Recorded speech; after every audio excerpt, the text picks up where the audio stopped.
नमस्कार. काय हो मंडळी, तुम्ही कधी पाहिलात का आप्पे पात्रामध्ये उपवासाचे वडे कसे बनवायचे, उपवासाचे आप्पे कसे बनवायचे तुम्ही कधी पाहिलात का? आणि कधी बनवलात का? तर आज आपण बनवणार आहोत खुसखुशीत आणि कुरकुरीत अशी उपवासाची साबुदाणा आप्पे. कसा बनवायचा ते संपूर्ण रेसिपी पहा. रेसिपी आवडल्यास लाईक, शेअर, सबस्क्राईब करा.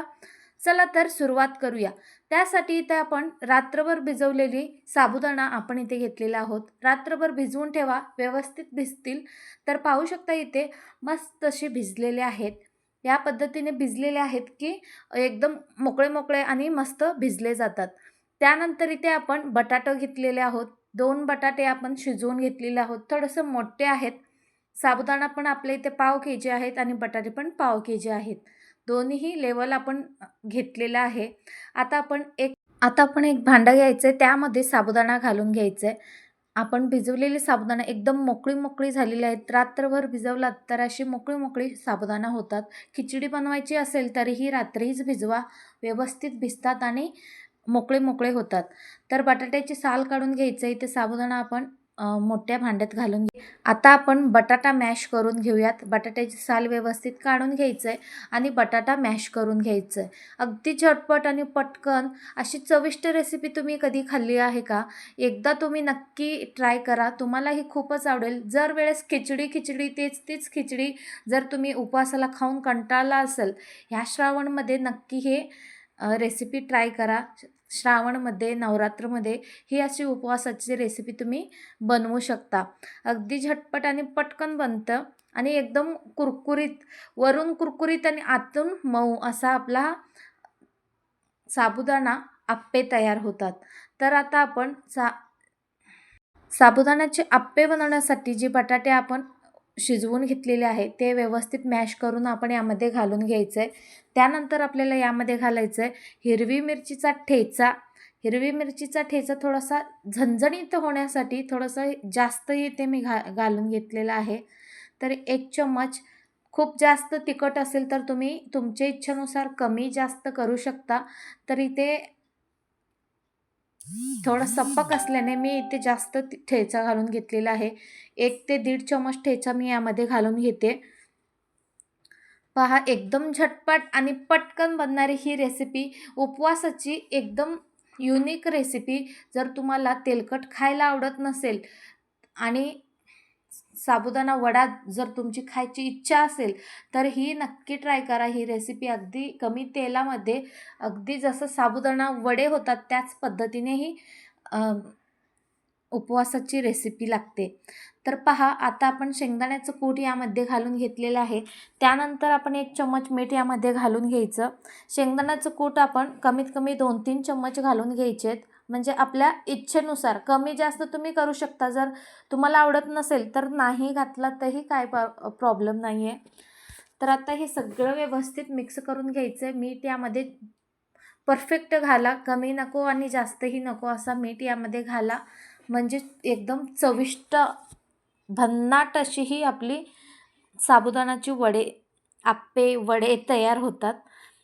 आता तुम्ही इथे पाहू शकता हे सगळं एकजीव करून घ्यायचं आहे आपल्याला. संपूर्ण साबुदाणा हाताच्या सहाय्याने व्यवस्थित मिक्स करून घ्यायचं आहे. चम्मचच्या सहाय्याने वगैरे मिक्स होत नाही तर हाताच्या सहाय्याने एकदम एकजीव असा करून घ्यायचा. म्हणजे संपूर्ण बटाटा, शेंगदाण्याचं कूट हे सगळं एकजीव होतं आणि एकदम चविष्ट आप्पे तयार होतात. मंडळी ही आप्पेची रेसिपी तुम्ही एकदा ना एकदा नक्की ट्राय करा. ह्या उपवासामध्ये आणि ह्या श्रावणमध्ये नक्की तुम्ही ट्राय करू शकता. आणि ही रेसिपी अगदी शेवटपर्यंत पहा. एकही स्टेप न मिस करता तुम्हाला ही सरळ आणि सहज तुम्हाला ही रेसिपी करता येईल. तर मंडळी तुम्ही इथे पाहू शकता या पद्धतीने आपण हे सगळं एकजीव करून घेतलेलं आहे. आता आपण गोल असे गोळे करून घ्यायचे आहेत आपल्याला. गोल असे बॉल्स बनवून घ्यायचे आहेत. तर इथे आपण पॅन ठेवून घेतलेला आहोत. आप्याचं पॅन इथे मी ठेवून घेतलेलं आहे. त्याला ना व्यवस्थित तेल लावून घ्यायचं. छान गरम झाल्यानंतरच तेल लावा जेणेकरून चिटकणार नाही. छान गरम होऊ द्यायचं आधी, त्यानंतर तेल लावून घ्यायचं जेणेकरून अजिबात चिटकत नाहीत. जेव्हा आप्पे करतो तेव्हाही आपण हाच ट्रिक वापरायचा आहे आणि आत्ताही. आप्पे किंवा काहीही बनवू आप्पे पात्रामध्ये आधी गरम होऊ द्यायचं, त्यानंतर तेल लावायचं, म्हणजे व्यवस्थित तेल लागलं जातो आणि अजिबात चिटकत नाही. तर पहा, या पद्धतीने गोल गोल अशी बॉल्स बनवून घ्यायचे आहेत आणि व्यवस्थित सगळ्या कप्प्यामध्ये आपल्याला बॉल्स एक एक एक एक असा ठेवून घ्यायचं आहे. तर तुम्ही इथे पाहू शकता, या पद्धतीने संपूर्ण आप्पे पात्रामध्ये आपण हे असे बॉल्स तयार करून घ्यायचे. संपूर्ण आप्पे पात्रात गोल गोल अशी बॉल्स तयार करून आपण ठेवून घ्यायचे. आता आपण झाकण लावून घ्यायचं. 2 ते 3 मिनिटासाठी स्लो फ्लेमवर आप्पे होऊ द्यायचे. त्यानंतर 2-3 मिनिटानंतर पाहू शकता, अगदी स्लो फ्लेमवर मस्त अशी एक साईडला भाजून झालेली आहेत. आता आपण पलटून घेतोय. दुसऱ्याही बाजूला आपण संपूर्ण आप्पे पलटून घेऊयात. पाहू शकता, मधले जरासं जास्त लवकर भाजले जातात, त्यामुळे करपूही शकतात. तर हे सगळे पलटून घ्यायचे आहेत आपल्याला. तर पहा, मस्त अशी एक साईडने भाजून झालेली आहेत. आता संपूर्ण आप्पे आपण व्यवस्थित पलटून घ्यायचं आहे. आप्पेला सुंदर असा खरपूस कलर आलेला आहे. आता दुसऱ्याही साईडला त्याच पद्धतीने आपण 2 ते 3 मिनिटासाठी स्लो फ्लेमवरच आपण ही फ्राय करून घ्यायचे आहेत. अगदी झटपट आणि पटकन चविष्ट रेसिपी बनतात आणि कमी तेलकट, कमी तेलामध्ये अगदी झटपट आणि एकदम चविष्ट नाश्ता किंवा उपवासाचा हा रेसिपी नक्की ट्राय करा. मंडळी, ही रेसिपी तुम्ही कोणत्या राज्यातून, जिल्ह्यातून पाहताय तेही नक्की कमेंट करून कळवायला विसरू नका. अशाच नवनवीन रेसिपीसाठी लाईक आणि सबस्क्राईब करा. बेल आयकॉनला क्लिक करा, जेणेकरून नवनवीन रेसिपीज तुमच्यापर्यंत पोहोचतील. तर पाहू शकता, दुसऱ्याही बाजूनी मस्त अशी तयार झालेले आहेत आपले हे आप्पे. एकदम कुरकुरीत आणि एकदम चविष्ट अशी ही आप्पे आपले तयार आहेत. तर मंडळी, ही आप्पे तुम्ही दहीसोबत किंवा शेंगदाण्याची आणि हिरवी मिरचीच्या ठेच्याच्या चटणीसोबत तुम्ही खाऊ शकता.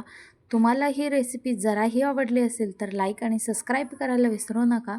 तर पहा, इथे आपला हा गरमागरम आप्पे तयार झालेले आहेत. एकदम दिसायलाही सुंदर आणि वरून कुरकुरीत आणि आतून मऊ जाळीदार असे असतात. एकदा ही रेसिपी नक्की ट्राय करा. ही रेसिपी शेवटपर्यंत पाहिल्याबद्दल धन्यवाद. अशाच नवनवीन रेसिपीकरिता लाईक आणि सबस्क्राईब करून घ्या, जेणेकरून नवनवीन रेसिपीज दररोज तुमच्यापर्यंत पोहोचू शकतील. तर मंडळी, बघताय काय, तुम्हीही या उपवासाला नक्की ट्राय करा. ट्राय करून मला कमेंट करून कळवायला विसरू नका. पुन्हा भेटूयात अशाच एक नवीन रेसिपीसोबत. तोपर्यंत खात राहा, स्वस्त राहा. तर पाहूया गरमागरम आप्पे कशी झालेले आहेत. तर इथे मी फाडून दाखवते.